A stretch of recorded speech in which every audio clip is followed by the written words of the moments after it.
പുഞ്ചകൃഷി കൊയ്ത്തുമായി ബന്ധപ്പെട്ട് കൊയ്ത്ത് യന്ത്രങ്ങളുടെ നിരക്ക്, കൊയ്ത്ത് സമയം എന്നിവയുടെ കാര്യത്തിൽ ജില്ലാതലത്തിലെടുത്ത തീരുമാനത്തിന് വിരുദ്ധമായി പ്രവർത്തിക്കരുതെന്നും തീരുമാനങ്ങൾ കർശനമായി നടപ്പാക്കണമെന്നും ജില്ലാ കളക്ടർ അലക്സ് വർഗീസ് അറിയിച്ചു.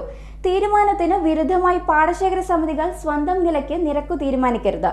കൊയ്ത്തിനെടുക്കുന്ന സമയത്തിൽ മുൻ തീരുമാനപ്രകാരമുള്ള കൃത്യത ഉറപ്പാക്കണമെന്നും ജില്ലാ കളക്ടർ അറിയിച്ചു.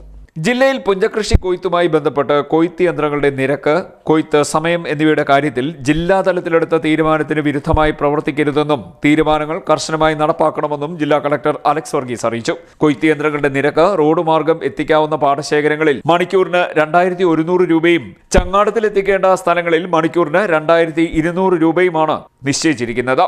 നിലവിലെ കാലാവസ്ഥാ സാഹചര്യത്തിൽ 1 മണിക്കൂർ മുതൽ 1.5 മണിക്കൂർ വരെ സമയത്തിനുള്ളിൽ ഒരേക്കർ കൊയ്തു തീർക്കേണ്ടതാണെന്നും തീരുമാനിച്ചിട്ടുണ്ട്.